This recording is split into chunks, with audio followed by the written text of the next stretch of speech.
এই খাবারটি আপনার বাচ্চার দ্রুত ওজন বাড়াবে, পাশাপাশি মেধার বিকাশ করবে এবং রোগ প্রতিরোধ ক্ষমতা বাড়াবে। আসসালামু আলাইকুম দর্শক, নুরস মমের আজকের পর্বে থাকছে 7 মাস থেকে 4 বছর বয়সী বাচ্চাদের জন্য খুবই পুষ্টিকর, মজাদার এবং ক্যালোরিবহুল একটি খাবারের রেসিপি। 7 মাস থেকে কিভাবে এই খাবারটি বাচ্চাকে তৈরি করে খাওয়াবেন তার প্রতিটি স্টেপ বাই স্টেপ শেয়ার করব। তাই একটি অনুরোধ থাকবে, ভিডিওটি কোনো রকম না টেনে পুরোপুরি দেখবেন, তা না হলে অনেক গুরুত্বপূর্ণ তথ্য মিস করে যাবেন। তাহলে এখানের কথা না বাড়িয়ে সরাসরি চলে যাচ্ছি আমার মূল আয়োজনে। তো পুষ্টিকর এই খাবারটি তৈরি করতে আমি প্রথমেই নিয়ে নিচ্ছি 1 টেবিল চামচ পরিমাণ সাবুদানা এবং 2 টেবিল চামচ পরিমাণ চিরা। আমি এখানে আমার বাচ্চার চাহিদা অনুযায়ী নিয়েছি, আপনাদের বাচ্চারা যতটুকু খেতে পারবে এখানে ততটুকু পরিমাণই নিয়ে নেবেন। এখন এই উপকরণগুলোকে বেশ কয়েকবার পানি চেঞ্জ করে করে খুব ভালোভাবে ধুয়ে নিচ্ছি। এই তো আমি চিরা এবং সাবুদানাগুলোকে বেশ ভালোভাবে ধুয়ে নিয়েছি। এবার এগুলোকে একটু ভেজানোর জন্য দিয়ে দিচ্ছি সামান্য কিছুটা পরিমাণে পানি এবং এভাবে একটা সাইডে রেখে দিচ্ছি। খাবারটি তৈরি করতে আমার আরও লাগবে গাজর। আমি এখানে একটি গাজরের আমার যতটুকু পরিমাণে লাগবে ততটুকু পরিমাণের ওপরের স্কিন ছিলে নিয়েছি। এখন এরকম একটি গ্রেটারের সাহায্যে গাজরটিকে খুব ভালোভাবে গ্রেট করে নিচ্ছি। এই তো দর্শক, আমি আমার প্রয়োজন মতো গাজরটিকেও গ্রেট করে নিয়েছি। এবার এগুলোকে নিয়ে সরাসরি চলে যাচ্ছি চুলায়। একটি পরিষ্কার প্যান বসিয়ে এর মধ্যে আগে থেকেই ভিজিয়ে রাখা সাবুদানা এবং চিরাগুলো দিয়ে দিব।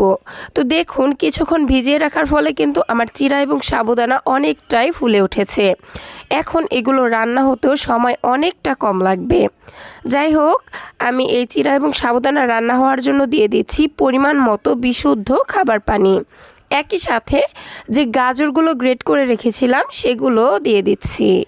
এখন নেড়ে চেড়ে সব কিছু খুব ভালোভাবে মিশিয়ে নিচ্ছি আর চুলার আঁচ মিডিয়ামে রেখে খাবারগুলোকে রান্না করে নিব। প্রিয় দর্শক, আপনারা যারা 7 মাসের বাচ্চাকে এই খাবারটি রান্না করে খাওয়াতে চাচ্ছেন তারা এখানে চিরা এবং সাবুদানা দুইটা একসাথে না নিয়ে যে কোনো একটি উপকরণ ব্যবহার করবেন। যেমন শুধুমাত্র সাবুদানার সঙ্গে শুধুমাত্র গাজর অ্যাড করে দেন রান্না করে বাচ্চাকে খাওয়াবেন। আর বাচ্চা যদি মিষ্টি ছাড়া একান্তই খেতে না চায় সেক্ষেত্রে আপনারা রান্নার মাঝখানে 1টি বা 2টি খেজুর অ্যাড করে দিতে পারেন। এতে করে খাবারটি ন্যাচারালভাবেই মিষ্টি হয়ে যাবে। আর যারা 8 মাস বয়সী বাচ্চাদের জন্য খাবারটি রান্না করতে চান তারা এখানে সেমভাবে আমার রেসিপি ফলো করেই রান্না করে নেবেন। যাই হোক, এই পর্যায়ে এসে আমি খাবারটিতে অ্যাড করছি মুখ ফাটানো একটি এলাচ। এই এলাচটি দেওয়ার ফলে খাবারটি থেকে খুবই সুন্দর একটি ফ্লেভার বের হবে, যে কারণে বাচ্চারা খেতেও খুবই পছন্দ করবে। যাই হোক, এখন হচ্ছে আমি এই খাবারগুলো সম্পূর্ণভাবে সেদ্ধ হওয়া পর্যন্ত রান্না করে নিচ্ছি। ফিরে আসলাম মোটামুটি 5 থেকে 6 মিনিট পর। আর এতক্ষণে দেখতে পাচ্ছেন আমার গাজর, সাবুদানা এবং চিরা খুব ভালোভাবেই সেদ্ধ হয়ে গেছে আর পানিটাও শুকিয়ে ঠিক এরকম পর্যায়ে চলে এসেছে।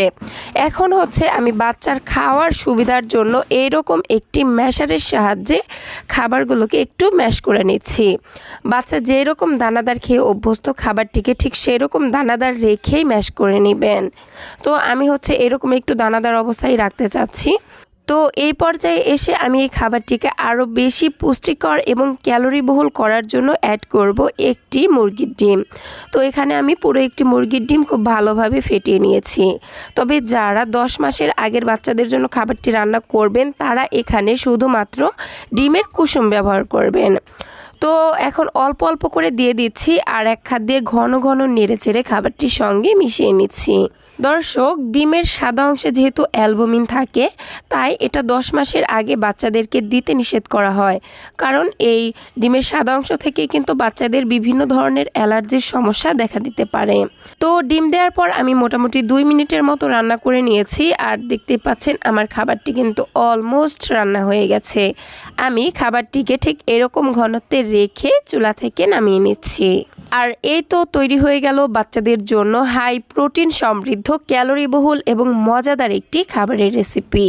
বাচ্চা যদি এই খাবারটি অল্প পরিমাণেও খায়, বেশি পরিমাণে পুষ্টি পাবে এবং বাচ্চাদের দ্রুত ওজন বাড়াতে সহায়তা করবে। পাশাপাশি রোগ প্রতিরোধ ক্ষমতা বাড়াবে, মেধার বিকাশ করবে এবং বাচ্চাদের মুখের রুচিও বাড়াবে। তো দর্শক, এই ছিল আমার আজকের আয়োজন। ভিডিওটি ভালো লাগলে প্লিজ একটি লাইক দিবেন এবং আমার আজকের রেসিপি কেমন লাগলো সেটা জানাতে একদমই ভুলবেন না।